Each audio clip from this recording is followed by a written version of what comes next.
لارچوەکەن و بینەری زوو منم کاتان باش دوێنێ وەزیری دەرەوەی فەڕەنسا لە هەولێر بوو مەزلوم عەبدیش جەنرال مەزلوم ئەویش لە هەولێر بوو دیداریان کرد کۆبوونەوە دیارە پێشتر شاندی فەڕەنسی بە تایبەت وەزیری دەرەوەی فەڕەنسا چوون بۆ دیمەشق ئەحمەد شەرعیان بینیەوە بەڵام ڕاستیەکەی کە نوێنەری کوردانیان لە با بڵێن سووریا بینی لە هەولێر بینیانن ئەمە پێدەچێت هەندێک با بڵێن ئاماژەی ڕەمزی دیاریکراوی لە خۆ گرتبێ وە کاتێک باسیش لە فەڕەنساکەی هەم دووەم هێزی هاوپەیمانی نێودەوڵەتیە دوای ئەمریکا زۆرترین سەرباز ئەو لە سووریا و لە ڕۆژاوای کوردستان هەیەی لە چوارچەوەی هاوپەیمانی نێودەوڵەتیەوە مێژووی ڕاستیەکەی ئیستعماری با بڵێن فەڕەنساش و هەژمونە کەلتوری و سیاسیەکەی فەڕەنسا لە سووریا لە لوبنانیش بە دڵنیاییەوە دیارە چۆن و چۆن نییە سەرباری ئەوەش هەتێ دێتە سەرپرسی دیاریکراوی فەڕەنسا لە سووریا و لە ناوچەکە هەندێک بەریەکەوتن لەگەڵ ویست و تێگەیشتنە تورکیەکەش بە دڵنیاییەوە هەیە بۆ نمونەیەکێک لە با بڵێن بەریەکەوتنەکان پێشانەوەی سنووری ئاوی نێوان سووریا و قوبڕوس و یۆنان و تورکایە تورکیا هەرزوو باسی لەوە کردکیانەوەی لەگەڵ سووریایان پرسە زوویەک لای بکەنەوە سنووری ئاویەکان بکێشنەوانێ بەڵام ئایا وجودی فەڕەنسی ویستی فەڕەنسی لەگەڵ ئەوروپیەکانە بۆ ئەوەی کە سنوورەکە بە شێوازێکی دیکە بکێشرێتەوە چۆنە و چۆن کاریگەری ئەبێ بارحاڵ ئەمە بۆ ڕۆژاوای کوردستان ڕاستیەکەی تا چەند گرنگە چونکە ئەمڕۆ جان نوێل بارۆ کە بڵێن وەزیری دەرەوەی فەڕەنسا تویتێکی کردیان لە ئێکس پۆستێکی کرد سەرباری ئەوەی کە وتی ئەوە 10 ساڵە لەگەڵ ئەبدیا کۆبینەوە کە 10 ساڵە پێکەوە شەڕی داعشەکەین تاکیدی لێوەش کردەوە کە کورد لە چوارچەوەی سووریایە تەواوی مافەکانی خۆی وەربگرێ و ڕاستیەکەی با بڵێن پشتگیریە فەڕەنسیەکەش هاوکاتە لەگەڵ ئەو بەرەو پێشچوونانەی لە چوارچەوەی گفتوگۆی کوردی و گەیشتن بە کۆنفرانسی نیشتیمانی یان کۆنگرەی نیشتیمانی کوردی هەیە بۆیە بە هەموو پێوەرێک بە دڵنیاییەوە پرسی پشتگیریەکانی فەڕەنسا و ئەوروپا و ئەمریکاش بە دڵنیاییەوە بۆ ڕۆژاوای کوردستان بەردەوام پرسێکی گرنگ بووە و ئەم قسێش لەبارەی یان ئاماژەی ئەگەری بێستربوونی هەژمونی یان ویستی فەڕەنسی بۆ لە ڕۆژاوای کوردستان و لە سووریا و کاتە لەگەڵ ئەگەرەکانی ئەوەی ماوەی ڕابردوو لەبارەی ئەگەری کشانەوەی ئەمریکا لە سووریا و لە ڕۆژاوای کوردستان باسەکران منەم پرسە ڕاستیەکەی وردەکەمەوە لەگەڵ دوو میوانە گفتوگۆی لەبارەوە ئەکەم ئازاد مستۆفی نووسەر و ڕۆژنامەنووس بە ڕێزیان لە پاریسەوە لەگەڵمانە بن دکتۆر محەممەد ئیحسان مامۆستای کۆلێژی جەنگ لە لەندەن ئەویش کەمێکی تردێتە نێو گفتوگۆکە بە ڕێزیان لە ئەسیناوە ئەسینا یۆنان لەگەڵما بن کاکە ئازاد مستۆفی سلااوت لێ بێوادارم زۆر باشبی بەخێربەی بۆ زووم من پێم خۆشە ئەم گفتوگوێت لەگەڵاکەم چاوەڕێی دکتۆر محەممەد ئیحسانەکەین بەڵام گفتوگۆکەش دەست پێکەین بە دڵنیاییەوە پێم بڵێ ئەم ئاماژەکانی با بڵین ئەوەی کە وەزیری دەرەوەی فەڕەنسا دێت بۆ هەرێمی کوردستان لە هەولێر لەگەڵ بەڕێز عەبدی جگە لە بینینی بەرپرسانی هەرێمی کوردستان بەڕێز عەبدیش جەنەڕاڵ عەبدیە بینێ و باس لە پشتگیری بۆ ڕۆژاوای کوردستانەکە ئاماژە ڕەمزیەکانی ئەم دیتنە لە هەولێر ئەم پشتگیریە چین سلااو ڕزم هەیە بۆ بەڕێستان کاکرەنجی خۆشەویست و هەروەها بنێرانی تەلەڤیزیۆنی زووم لوتفت هەیە ئەگەر سپاس ئەگەر بگەڕێنەوە بۆ ماوەیەک پێش لەمە سەرۆکی هەرێمی کوردستان بەڕێز نەشیروان بارزانی هات سەردانێکی فەڕەنسای کرد بە پێشوازێکی ڕسمی لەلایەن مەکرۆنەوە لە کۆرکی ئەلیزا پرسیارێک کرا لە مەکرۆن کە دەربارەی چیە ئەم دانیشتنە تی دەربارەی عێراقە دەربارەی سووریایە دەربارەی ناوچەکەیە و زۆری پێنەچوو وەزیری دەرەوە هات بۆ ناوچە ئەو جۆری کە خۆشیان باستان کرد بە تێر و تەسەلی بن نامەوێت دووبارێ بکەمەوە کاتێک لە سەرترەوە دەی ئەڕوانیت بۆ بارودۆخی ناوچەکە ئەبینی کە ناوچەکە ئامادەی گۆڕانکاریەکی گەورەیە و ئەم گۆڕانکاریە بە بێگومان کوردستانیش ئەگرێتەوە وە کوردستانیش چەقی ڕووداوەکانە چونکو لە بابەتی ژۆپۆلیتیکی ناوچەکەوە کە تمشایەکەی لە بابەتی جغرافیای سیاسی ناوچەکەەوە کە تمشایەکەی کوردستان بەهۆی ئەو هەڵکەوتەی کە هەیەی لە نێوان ئەو وڵاتانەیە هەموو کاتێک ئەگەر گۆڕانکاریە کراوە ڕووداوێکی گەورەکراوە پریشکەکەی بە باشی یا بەخراپی بەر کوردستانیش کەوتو بەڵام ئێستا ئەم کوردستانەکەی ساڵان نییە کوردستانێکەکە خاوەنی سەروەری خۆیەتی حکوومەتی هەرێمی کوردستان هەیە و توانێتی حکوومەتی هەرێمی کوردستان لە بابەتی دیپلۆماسی و خۆی بنوێنێت بەتایبەت ئەتوانم بڵێم کە لەم کاتەیەکە ئەمریکا هەندێک جم و جۆڵی لە کەنداو دەست پێ کردووە بەرامبەر بە ئێران و ئەگەری ئەوە هەیە کە ڕووداوەکان گەورەتر ببنەوە ئیسرائیل ئەبینی لە ناوچەکە هەیە پەیمانی ئیبراهیم ئەبینین لە ناوچەکە بەسراوە لەملاوە دەستێوەردانەکانی تورکیا لە سووریا ئەبینرێت و تورکیا خەریکە بێتە دراوسەی ئیسرائیل چونکو ئەو حکوومەتی کە لە سووریا هەیە موکەس دانێت حکوومەتێکە بە پشتگیری تورکیاوە ئەم گۆڕانکاریانە کاتێک خێنە تەنیشتێک ئەم پازڵانە کاتێکی خێنە تەنیشتیەک ئەبینین کە ناوچەکە گۆڕانکاریەکی خەریکە ڕوئەیە و ئێمە وەکو ڕۆژنامە نووزا لێ کۆڵەر ئەوە ئەتوانین کە بەدووادا چون بۆ بابەتەکان بکەین ئەمە کە لەسەرەوە چ پلانێک هەیە ئەو جۆرێکە من لەگەڵ هەندێک ناوەندی لێ کۆڵنەوە هەم لە فەڕەنسا هەم لە وڵاتانی تر لە پەیوەندیە هەموو ئاڵوگۆڕی بیرروڕائەکەین ئەوە ئەزانین کە ناتوانین لەم گۆڕانکاریانە ئێمە بە هیچ جۆرە دەرباز بین فەڕەنسا ڕووکو بەڕەزیشتان سەرەتا ئاماژەیەکی زۆر جوانتان پێکرد فەڕەنسا ئێستاش ئاگای لە کۆلۆنیەکانی پێشووی خۆی هەیە ئەڵێن ئەم وڵاتانە سەربەخۆ بوون ئەڵێن ئەم وڵاتانە سیادەی خۆیان هەیە سەر کۆماری خۆیان هەیە بەڵام کاتێک زلهێزەکان دێن پلانێک بۆ ناوچەکەدا ئەڕێژن هەر هەمان زلهێزەکانی پێشوو هەر کەسێک و کۆلۆنیاکەی خۆی ئاگای لێتی کە چۆنە بێت بەڵام لێرە شەڕی ئەم زلهێزانە لەسەر ئەوەی کە کامیان زیاتر بتوانێت دووبارە ئەو سنوورەی خۆی بپارێزێت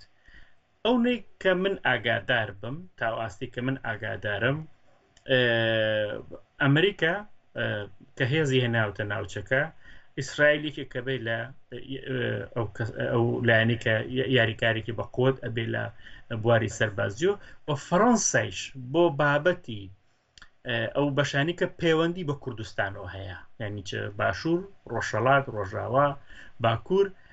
فەڕەنسا دەور ئەبینێت هاتنی وەزیری دەروەی فەڕەنسا و ماوەیەک پێر لەوەش هاتنی سەرۆکی هەرێمی کوردستان بۆ کۆشکی ئەلیزە ئەو باسانی کە لەوێ کرا هەموو لەم چوارچێوەن کە ئەیانەوێت بزانن ئەم سایکس پیکۆیە ئایا بەردەوام بێت ئایا گۆڕدرێت و تا چەند ئەکرێت ڕۆژ ئاوا و باشووری کوردستان ئەمانە تەعاملیان بەیەکۆ زیاتر بێت و ئەیش بینین کە تەعاملەکەی نێوان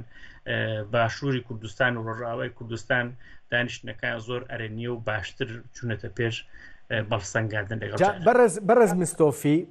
ڕسمە گەورەکە باسەکەم ڕاستیەکەی مەسارە یان ئاراستە جیاوازەکانی ئەوەی کە لە ناوچەکە خەریکە بەریەگەکەوێن و لە سووریا ئەمە بەڕوونی ئەبینرێ ئەوە وردەکەینەوە باسیەکەین بەڵام مەبەستمە لەبارەی فەڕەنسا و دیدارەکەی دوێنەی وەزیری دەرەوە لەگەڵ بەڕێز عەبدیە ئەمە بەواتای بوونی بەهێزتری بۆ لەمە دووە بوونی بەهێزتری فەڕەنسا لە سووریا و لە ڕۆژاوای کوردستان ببورە من پێتە بڕم فەڕەنسا هەر پێشتریش زۆر بە قووەت بوو بوونی لە ڕۆژئاوا یعنی بەس ئەمە لە ڕاگەیاننا باس ناکرێمە جارێکیان لەگەڵ بەرپرسێکی پایەبەرزی فەڕەنسی کە قسم کرد و کاتە تازە بابەتی ڕۆژاوە ڕوویا بوو هەندێ لە مستەشاری پایەبەرزی سەربازیان نردبوو وتم بۆ ئێوە باسی ئەمانە ناکەن وتی سیاسەتی خۆمانە ئەگینا هەر لەو ڕۆژەوە کە بابەتی ڕۆژاوە بووە فەڕەنسا لەباری سەربازی لە بواری سیاسیەوە لەوێ بوونی هەبووە تا ئەو جێگەشتوانیەتی بوونی خۆی سلمان و بەڵام زیاتر بەرز مستۆفی ئەوەی بە فەرمی باسکرابێ با لە ڕووی سەربازیەوە باسی بکەم قسەی سیاسیشم بۆ بکە بەڵام لە ڕووی سەربازیەوە ئەوەی فەرمی بێ پێم وابێ 100 سەربازێکی فەڕەنسی لە چوارچێوەی هاوپەیمانی نێودوڵەتیە لە ڕۆژاوای کوردستان هەن وانیان زیاترە چونکە پێم وابێ دوێنێ جا زیاتر بێ بەڵام هەر دوێنێ قسە هەیە کە لەبارەی ئەوەی بارۆ جانوێل بارۆ وەزیری دەروی فەڕەنسا بە بەرز عەبدی وتووە سەربازی زیاترە نێرین بۆ ڕۆژاوای کوردستان بەڵام چەنە ئەو بەلای خۆیان بێت بەڵام پێشتر زیاتر بوو ئێستش زیاتر و ئێستا لە شوێنی تریشێن کە ڕۆژئاوا پارێزن و بە وردیش ئاگایان لە ڕۆژئاوا هەیە ئەوەی کە فەڕەنسا ئاگای لە ڕۆژئاوا هەیە بۆ چەند بابەتێکەڕێت یەک ئەوەی کە فەڕەنسا ئێستش خۆی بەخاوەنی سووریا ئەزانێت خۆی بەخاوەنی بەشەکانی کوردستان دەزانێت و هەروها بەرامبەر بە تورکیا فەڕەنسا هەتا ئێستا لەگەڵا بێت لە ئەوروپا دژی ئەوە بووە کە ڕێگە بدرێت بە تورکیا بە هەر شێوەیەک دەسەڵاتی بەرفراوانتر بکرێت تا ئێستش کە ڕێگە نەدراوە فەڕەنسا بێتە ناو یەکێتی ئەوروپاوە یەکێک لە وڵاتانەی کە زۆر بەسەراحەت بەرامبەر بە تورکیا بووە فەڕەنسایە یعنی ئەمەی کە فەڕەنسا هەیە بەس یەک بابەت نییە لە چەند ڕاهەندەوەی کە فەڕەنسا ئەوێ بە هەر شێوەیەک بووە کوردستان یا بڵین ڕۆژئاوا هەر بەشێکی کوردستان بێت لەوێ بوونی هەبێت هەروەها فەڕەنسا ئەزانێت ئەگەر بەرکەوتنەکە لە نێوان ئەو خەریتانی کە مۆجودە خەریتەی تورکی خەریتەی ئیسرائیلی خەریتەی ئەمریکی و خەریتەی وڵاتانی کەندا و هەروەتر ئێرانیش ئەگەر ئەم بەریکەوتنانە زۆر تون بکرێتەوە و لەوێ میانە ڕەویەک نەبێت کێشەی وڵاتان زۆر قوڵترە بێت و ئەڕواتە ئاسێکەیتر نەتوانێت کنترۆل بکرێت بوونی فەڕەنسا ئەبێتە هۆی ئەوەی کە بتوانێت هاوسەنگیەکیش لە ناوچەکە پارێزرێت هەمووی نەدرێ بە ئەمریکا هەمووی نەدرێ بە تورکیا یاخود بەلایەنەکانی تر فەڕەنسا هەتا ئێستا لەگەڵا بێت توانیوێتی ڕۆڵێکی باش بگێڕێت بۆ پشتیوانی لە دۆزی ڕەوای کوردستان ئێستەمە لەبەر خۆشەویستی چاوبڕۆی کورد نییە ئەمە سیاسەتی فەڕەنسایە لەو ناوچە چونکو هەندێک خێروبەری بۆ خۆیتیایە یەکشت وڵا دووشت گرنگە بەلامەوە هەم با بڵێن لەبارەی ڕەهەندە سیاسیەکەی بوونی فەڕەنسا لە سووریا و لە ڕۆژاوای کوردستان ئەکرێت تا چەند جۆرێک لە پشگیری بێ بۆ کورد چونکە بارۆ ئەمڕۆ لە ئێکسکەنووسیوێتی دواتر جگەر لە ئاماژەدان بە شەڕکردن دژی داعش بۆ ماوەی 10 ساڵ ئەڵێ ماف و بەرژەوەندیەکانی کورد لە سووریا بە تەواوی ڕەچاو بکرێ من حەزەکەم لە تۆ بپرسم مەسەلەن لە دیدی فەڕەنساوە مافی تەواوەتی کورد لە سووریا بۆ سووریای داهاتوو ئەبێت چی بێ ئەمە یەک دوو هەر بەڕاستی مەسلەی ئەوەی کە فەڕەنسا ئەوە کۆمەکیەکە مێژوویەکی ئیستیعماری با بڵێن لە سووریا و لە شوێنەکانی دیکەش هەیە چونکە من هەندێک جار ڕاستیەکەی گوێ لە هەندێک لە ناوەندەکانی هەرێمی ئەگرم بە تایبەت تورکەکان با بڵێن ئەڵێ بەڕاستی فەڕەنسا چیترە و فەڕەنسایی جاران نییە کە بتوانێ ئەو هەژمونە دیاریکراوەی 100 ساڵی ڕابردووی دوای ئیستیعمار بەسەر وڵاتان لە نمونەی سووریا پسەپێنێت ئەوە کە تورکیا چیاڵە با بۆ خۆی بڵێت تورکیەکەیش تورکای جاران نییە مە ئابوووریەکەی تورکیا بینین بارودۆخی سیاسی تورکیا بینین وایش بینین کە لە داهاتووە ئەو تورکیایش گۆڕان بەخۆی ئەبینێ ناتمە سەر ئەو مۆزوع با لە بابەتەکەی خۆمان دوور نەکەوینەوە بەڵام ئەوەی کە پەیامی سیاسی پشتگیری فەڕەنسا بۆ ڕۆژاوای کوردستانچی و ئەوێت کورد لەوێ خاوەنی چ مافێک بێت بێگومان هەتا ئێستا ئەو جۆرێک کە لە کۆبوونەوەکانی بەرپرسانی فەڕەنسی لەگەڵ بەرپرسانی ڕۆژئاوا لێرە لە پاریس کراوە هەروەها بێت و بەرپرسانی ڕۆژئاواش خۆیان دانیان پێناوە لەو ئەخاوتنانێک کە لەگەڵیانە هەبووە فەڕەنسا ئەوێت لە سووریا وڵاتێکی سیستمێکی لامەرکەزی هەبێت و هەموو نەتەوەکان هەموو زمانەکان هەموو ئاینەکان ئازادی خۆیان هەبێت زۆر باسی ئەوە ئەکرێت کە نهێڵن سووریا بە هیچ شێوەیەک بەرەو بنیاتگەرایی ئیسلامی بچێت ئەمە بۆ فەڕەنسا هێڵی سوورە کە نایانێت بەرەو بنیاتگەرایی ئیسلامی بچێت پشتگیری لە هەر جۆرە سیستمێک ئەکەن کە دابەشکردنی دەسەڵاتی تیابێت بەناوی فدراڵیەوە بێت بە هەر ناوێکی ترۆ بێت چونکە بنوونە خۆی فەڕەنسا ناوی فدراڵی بەسەرۆ نیە بەڵام لێرە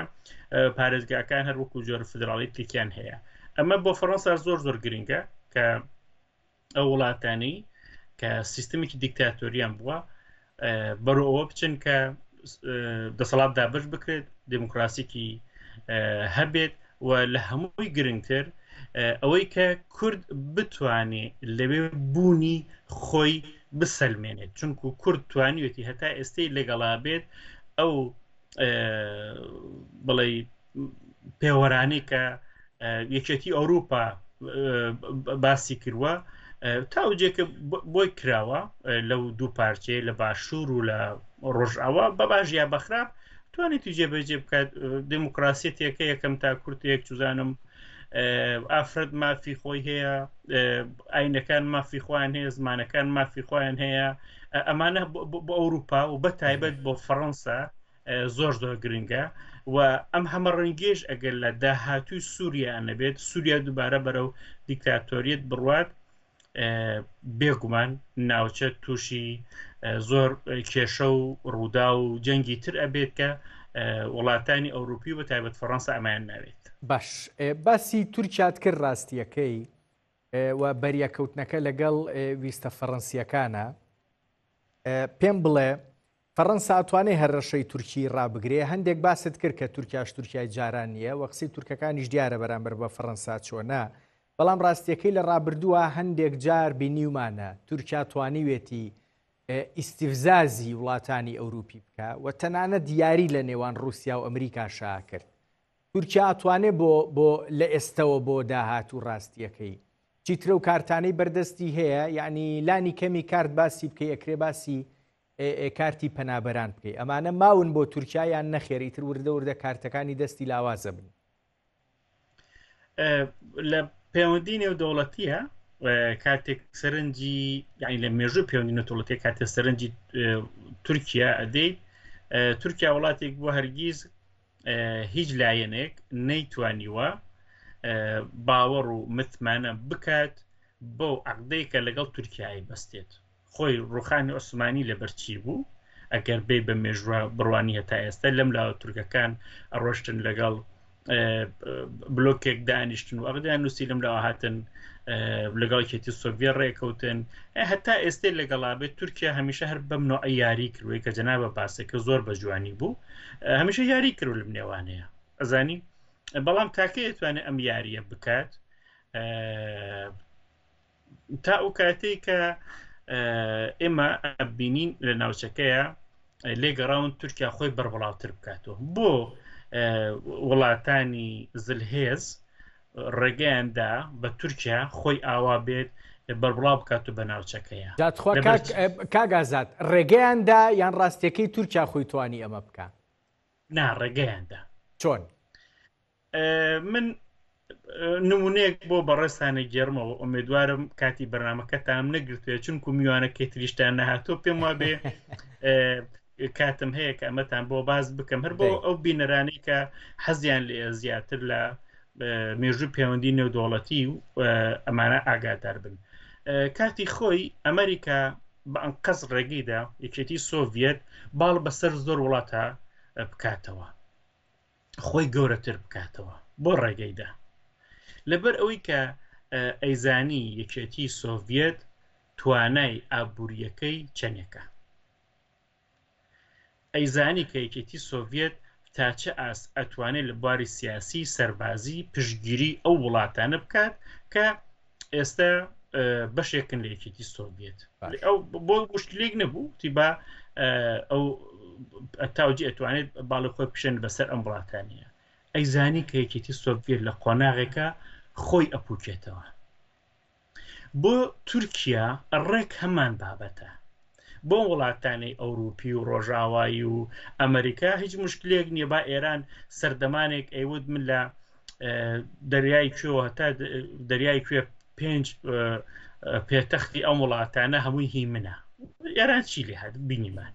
ڕێستا ئێرانە بینین بەرەو کوێ گەیشتووە بۆ ماقی ناکە لەگەڵ بان وڵاتانە بەدڵی خۆیان بنوێنن بەڵام توانە ئابوووریەکەی ئەناسین توانە سیاسیەکەی ئەزانین توانە سەربازیەکەی ئەزانین ئێستا تورکیا ئایا هەمان تورکایە کە کاتی خۆی وەختێک ئەردۆغان هاتە سەردەسەڵات و ئابوووریەکەی بژانەوە و هەر هەمان ئابوووریە باشە بەڵام پێدەچێت پارەیەکی دیکە هەبێ ڕاستیەکەی پشتگیری لەم پرۆژە تورکیە بکە بە دیاریکراوی من بەستم پارەی قەتەڕیە خۆ بەڕاستی ئەگەر قەتەر لەم لێوەندەیە ئەگەر بێلایانی نەکەی قەتەر گرفتە دێمە سەر ئەم بابەتەی بەڕێستا ئەمە تەواوکەم جا بێمە سەرەوە تورکیا ڕێگەیان پێداوە بەدڵی خۆی لە سووریا خۆی بنوێنێت بەڵام ئەبینین کە هێوا شەواش خەریکن تورکیا ناچارە بێ خۆی بکشێنێتەوە چونکو ئیتر توانای ئەوەی نییە ئەگەرش لێ بگەڕێن تورکیا هەروە بڕوات ئەم تورکیایە ئەپوچێتەوە ینی بەدەست خۆی نییە چونکو هەڵی ناگرێت ینی کەسێک توانێت هەڵگرتنی قورسایەکی 50 کیلۆیی هەبێت و 200 کیلۆ بەرە بزانێت چی لێە ڕنگ بە بتوانێت چەند هەنگاوێک بڕۆ بەڵام لەوە زیاتر ناڕوە ئەم نمونانە زۆرن لە وڵاتانی کە بڵێ سیاسەتەکانیان سیاسەتێکی ئایدۆلۆژیاییە ئەمە ئێران ئەمە تورکیا بۆ پشتگیری قەتەر وڵاتێکە هەتا ئێستەی لەگەڵا بێت لەژێر سیاسەتەکانی ئەمریکایە جەنابە سەرنج بدە هەر ترامپ هەڕەشەی کرد لە حەماس سبەینەکەی قەتەر ڕایگەیان کە حەماسە بێت بنکەکانی لێرە کۆ بکاتەوە دوای ئەمریکاوتی قەیناکەوتی دێباتە هەبنیشن ئەم وڵاتانی کەندا و هیچ کامیان ناتوانن لەژێر سیاسەتی ئەمریکا و هەروەها ئیسرائیلیش دەربچن بەناو ئەمریکای بەڵام زۆربەی جار ئیسرائیل جێبەجێکاری پلانەکان ڕوونە کاک ئازاد مستۆفی تەوقیتی ئەمەی سەردانەکەی با بڵێنیان بینینەکەی وەزیری دەرەوەی فەڕەنسا و جەنرال مەزلوم لە هەولێر و قسە لەبارەی هەندێک پرسی دیاریکراوی سەربازی و ئەگەری نردنی هێزی فەڕەنسی زیاتر بۆ ڕۆژاڤا هاوکاتە لەگەڵەوەی کە لە ماوەی ڕابردوو ئەمریکا هەندێک جموجوڵی دیاریکراوی لە ڕۆژاڤای کوردستان کرد و هەندێک لە هێزەکانی کشاندەوە هەرچەنە دواتر خۆی ناوینا دووبارە ڕێخستنەوەی هێزەکان لە ڕۆژاڤای کوردستان و کەمکردنەوەی بەشێک لە هێزەکانی بەڵام هەر قسە و باز لەبارەی ئەگەری کشانەوەی ئەمریکا لە ڕۆژاڤای کوردستان هەبوو ئەم جموجەڵە سەربازیەش ئەم ویستە فەڕەنسی ئێستا هاتۆتە ناوە بە قوتی زیاترەوە هیچ پەیوەندیەکی هەیە بەم ڕەهەندە سەربازی ئەمریکیەوە بە تەنسیقی یەکن ئەم با بزانین فەڕەنسا لە بواری سەربازیەوە بەبێ تەنسیقی ئەمریکا هیچ ناکات بەتایبەت لە خولی دووەمی ترامپ مەکرۆن هیچ جموجۆڵێکی ناوچە بەبێ تەنسیق لەگەڵ ئەمریکیەکان ناکات هەم بەرامبەر تورکیا بەرامبەر سووریا و بەرامبەر ئێرانیش بینیان ئەوەندە باشە ڕاستیەکەی لە هەندێک شتا چونکە ئێستا ئێمە ناڵین ئەمریکا ئەڵێن ئەمریکای ترامپ ڕاستیەکەی و لەبارەی مەسەلەی ئۆکرانیاوە پرسی ئۆکراین و هەندێک پرسی دیکەش هەتا ئەم باجانەیەم ئەخیرە پەیوەندیەکانی ئەوروپا و ئەمریکا ترامپ هەندێک گرژی تێکەوت ئەمە ئەگوازرێتەوە بۆ پرسێکی دیاریکرای وەکو سووریا و ڕۆژاڤای کوردستان یان نەخێر ئەمە بە شوێنی خۆی ئەوەی دیکەش بە شوێنی خۆی و ئێمە دڵنیابین لە هەماهەنگی تەواوی ئەمریکیەکان و فەڕەنسا لە چوارچێوەی هاوپەیمانی نێودەوڵەتی لەباری سووریا و ڕۆژاڤای کوردستانەوە دەربارەی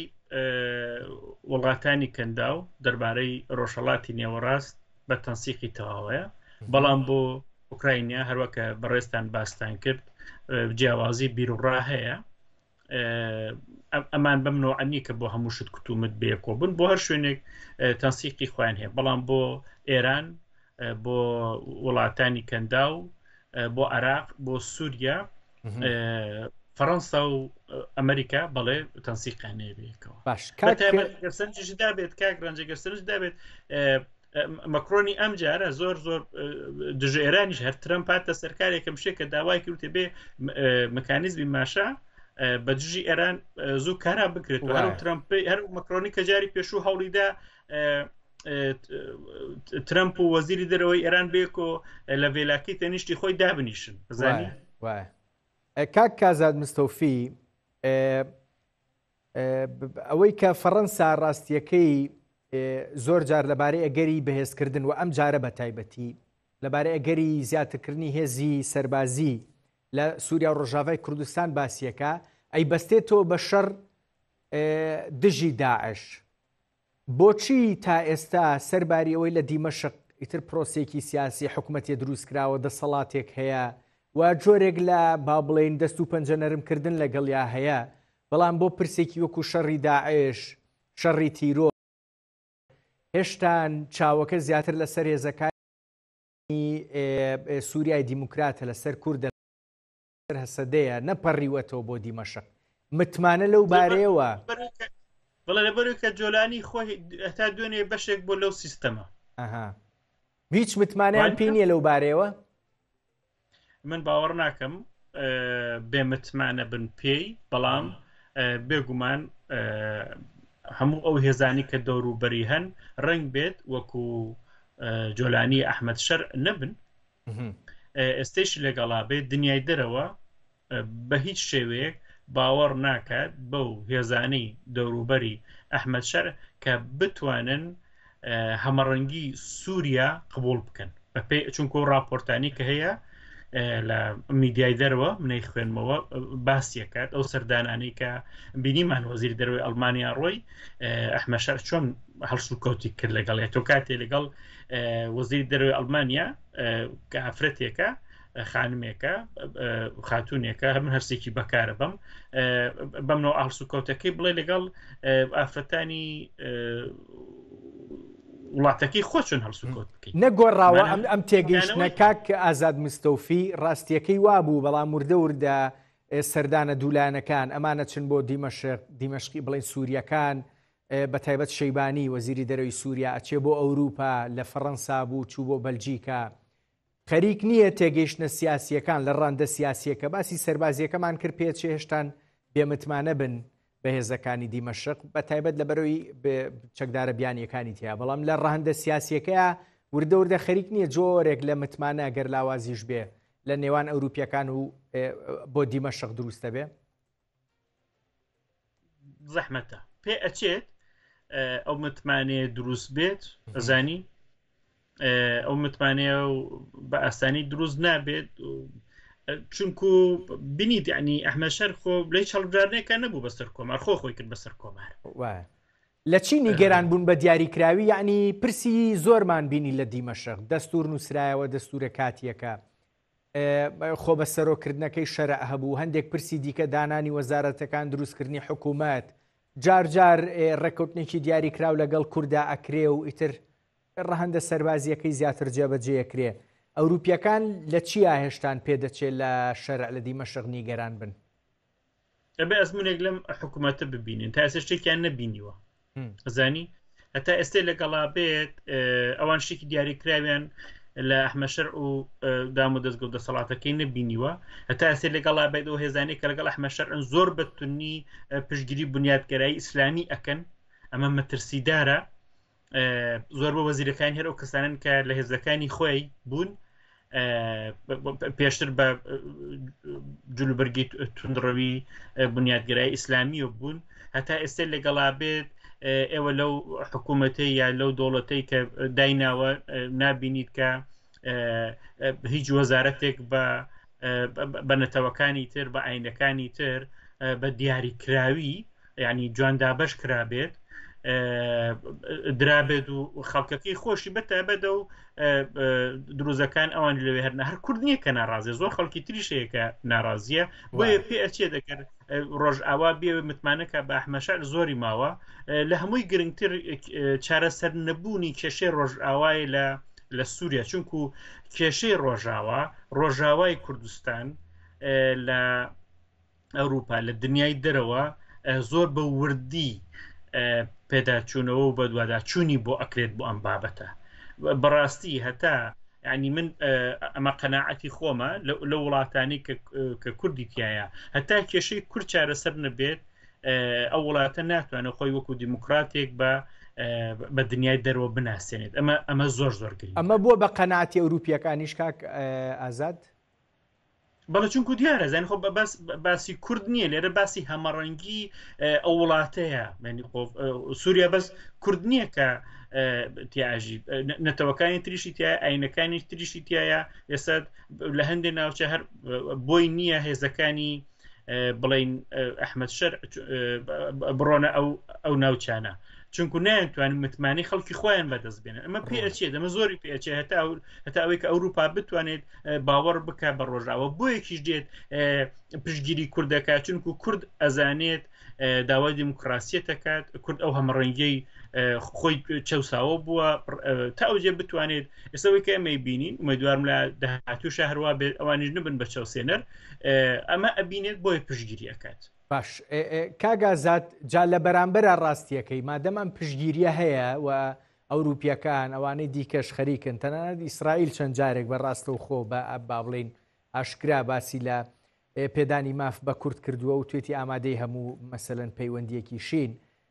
بەڵام لە بەرامبەرە ڕاستیەکەی ئەو ماوەیەکی زۆرە هەوڵێکی دیاریکراو بۆ بەستنی کۆنگرەی نیشتیمانی هەیە گفتوگۆی کوردی هەبوو هەتا ئەم ئەخیرانە ئیتر پێم وابێ دوو سبەی کۆنفرانسەکە بەڕێواچێ پێت وایە ئێمە بارتەقای ئەم پشگیریە ئەوروپی و ئەوانەی دیکە بۆ کورد ئەتوانین جۆرێک لە کۆدەنگی و پرۆژەیەکی سیاسی نەتەوەی نیشتیمانی کۆکەرەوە لە کوردانی ڕۆژاوای کوردستان ببینین بۆ ئەوەی ببێ بە میکانیزمی ڕاستیەکەی جێبەجێکردنی هەم ویستە کوردستانیەکە هەم ویستەکەی دیکە کە ئەیەوێ ڕاستیەکەی کورد لە سووریا ببێ بە ئامرازی ئەوەی کە ئەوان سووریایەکی ڕەنگا و ڕەنگیانەوێ ئەگەر بەڕێز مەزلوم عەبدی ئەم هەلە نەخۆزێتەوە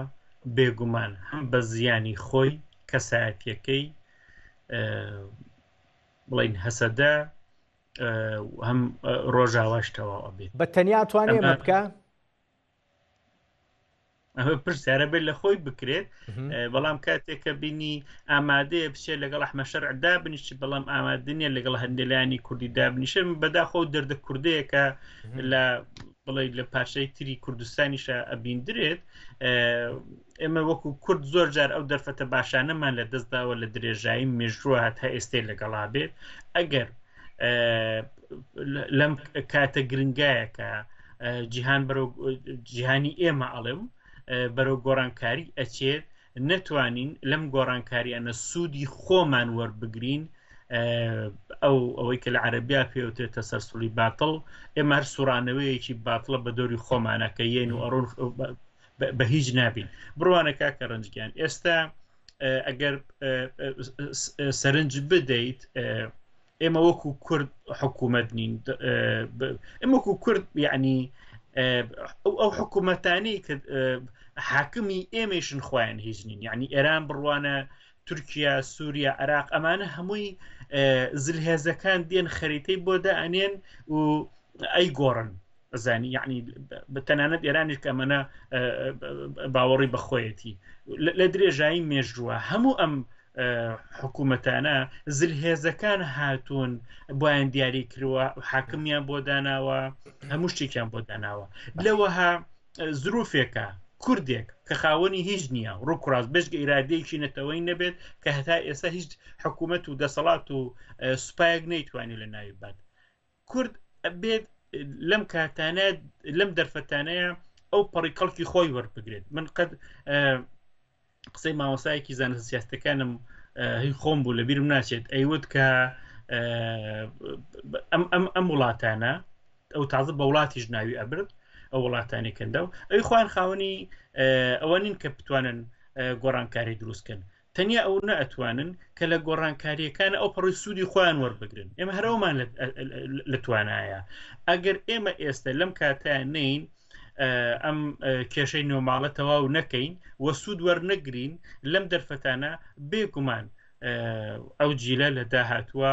ئەبێ زۆر وەڵام دەربێت. جا پێم بڵێ فەڕەنسا لەو بارەوە چ ڕۆڵێکی هەبوو چونکە بە دیاریکراوی یعنی سەرباری ئەمریکیەکان وجودی فەڕەنسیەکان لە ڕۆژاوای کوردستان هەیە و باسیشمان لە ڕەهەندە با بڵێن هەم سەربازیەکە هەم سیاسیەکەش کرد لەو نێوەندەیە بۆ گەیشتن بە کۆنگرەی نیشتیمانی کوردی لە ڕۆژاوای کوردستان فەڕەنسیەکان چیان کرد؟ ئەو جۆرەی کە بیستێت فەڕەنسیەکانیش پشتگیریان کردووە. کاک ئازاد مستۆفی پرسێکی دیاریکراو ئەمەوێ ئەگەر وێنەکە گەورەتر کەم قسەیەکت کرد لەبارەوەی کە ئیسرائیل دێمەوە سەر مەسارەکان ئەو با بڵێن پرۆژە جیاوازانی کە خەریکن بەریەگەکەون لە سووریا و لە ڕۆژاوای کوردستان وتت ئیسرائیل ڕێگە نادا تورکیا دراوسەی بێ لە ماوەی ڕابردووش لە تقریبەن مانگی ڕابردوو دووسێ بردومانی دیاریکراوی تورکیمان بۆ سەر هەندێک پێگەی دیاریکراوی سەربازی لە سووریا بینی کە تورکەکان خەریک بوون ئیشوکاریان تیا کردووە ئەیان ویست بیکەن بە سەربازی. بەڵێ ئیسرائیل بردومانی کرد هی ئەگەر وتبێتم تورکیا هەڵە بووم بە دڵنیاییەوە. سپاس دەکەم. اینجا ئەمە تقریبەن گفتوگویەکی دیاریکراوی بە دوای خۆیان هێنا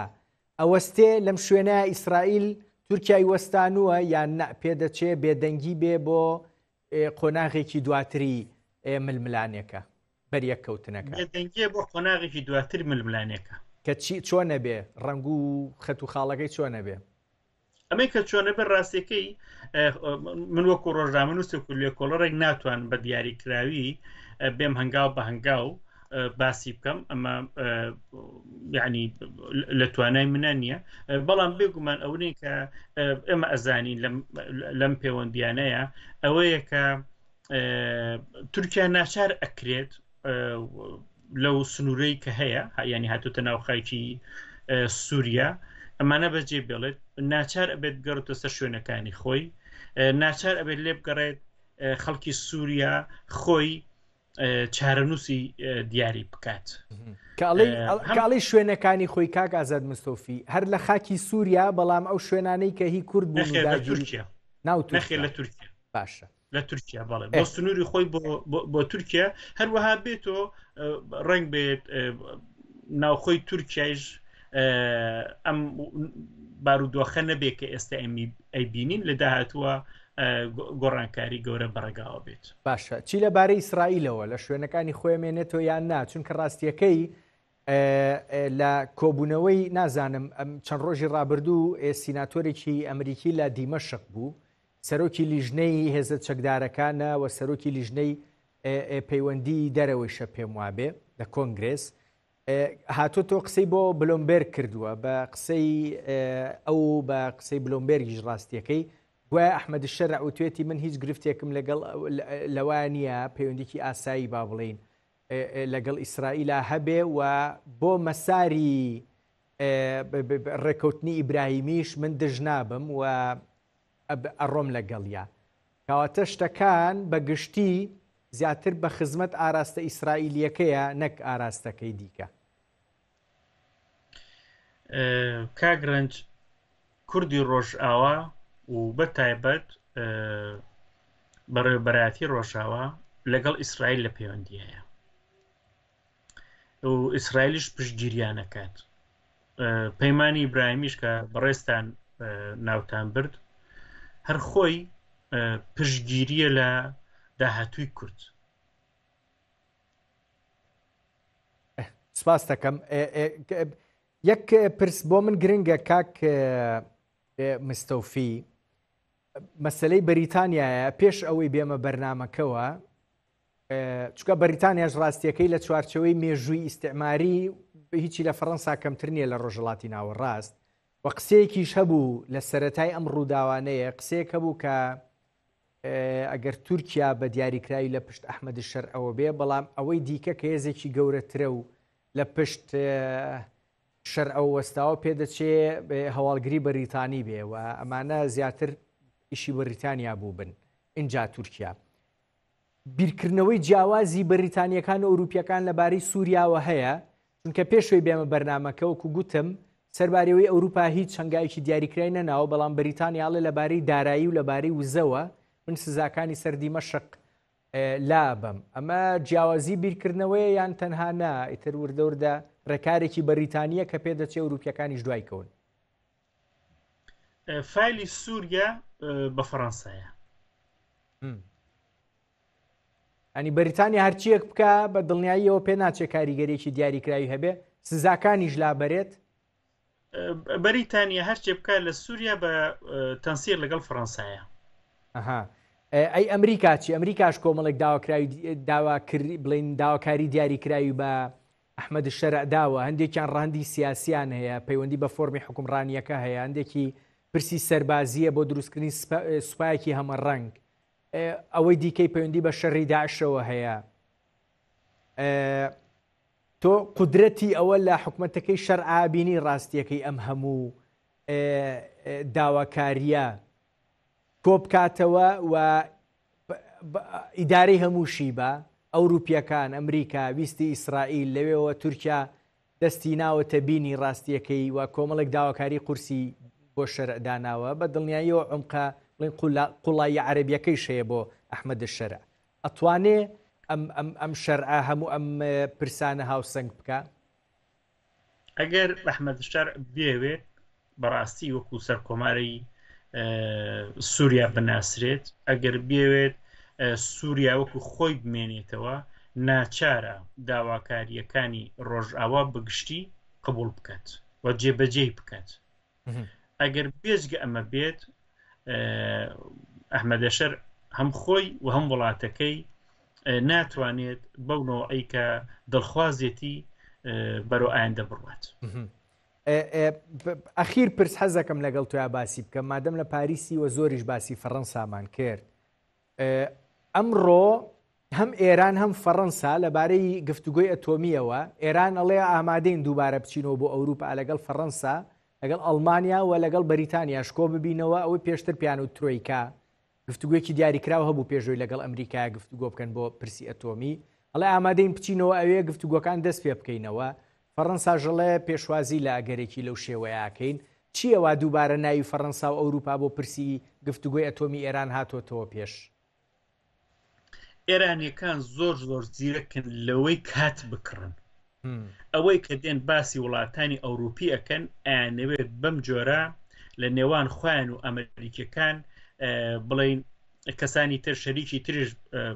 تەداخلی بابەتەکە بکات. ئەمریکاش ئەمە ئەزانێت، ئەوروپاژەوە بە تایبەت خۆی مەکرۆن ئەمە ئەزانێت. مەکرۆن بۆ ئاگاداری بەڕستان کاتێ بوو بە یەکەم جار ئەزمموی سیاسی ئەو وەزیری ئابووری بوو لە فەڕەنسا، کاتێ کە 4 ساڵ بوو ئەگەر لە بیرما بێت، چون 5 ساڵەکەی تاونێک لەسەر ساڵی 4 ئستخالەی دا و چوو حرکەیەکی بەناوی خۆی تۆمار کرد بۆی کە بێتە ناو ڕکابەری هەڵبرانی سەرکۆماری کە فڕانسۆڵان پشتگیری کرد بوو بە سەرکۆمار لە خولی یەکەم. لەو کاتەیە ڕێک 33 عەقدی ئابووری لەگەڵ ئێران تۆمار کرد بوو مەکرۆن هەتا خولی دووەمی ترامپ بە تەواوی پشتگیری لە ئێرانە کرد. بەڵام لە خولی دووەمی ترامپۆ کە هات مەکرۆن، چون بۆی ئەڵم مەکرۆن و فەڕەنسا، چونکو فەڕەنسا وەکو وتەبێژی سیاسی ئەوروپاوایە، یەکەم وڵاتی کە هات زۆر بەتونی بەرامبەر بە ئێران وەستا فەڕەنسا بوو. ئەم شتانیش کە ئێران باسیەکە تەنیا بۆ کڕینی کاتە فایلی ئێران لەم قۆناغای لای ئەمریکایە. ئێران کە دێت ڕۆژ ئەچێتە رووسیا، ڕۆژ ئەچێتە سین، ئەوە وڵاتانی ئەوروپی تەداخلی بابەتە کردووە تەن لەبەر ئەوەی کە کات بکرێت. ڕۆژ ئەوەش ئەمە ئەزانێت ئێران هیچ دەرچوونێکی نییە، ینی دوو مانگەکەی ترامپ 2 مانگە تەواو نابێ بە 2 مانگ و زیاتر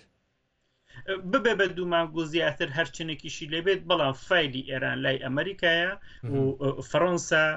وڵاتانی تری ئەوروپی تەنیا ئەتوانن پشتگیری لە ئەمریکا بکەن و ڕازیشن بەوەی کە لە دەرەوەی گفتوگۆکان بن، کێشەیەکی دیاریکراویان نییە، ناتوانن ڕازی نەبن. سپاس دەکەم کاک ئازاد مستۆفی، نووسەر و ڕۆژنامەنووس لە پاریسی فەڕەنساوە لەگەڵ مابووی. دەستت خۆش بێ، گەلێک سوپاس.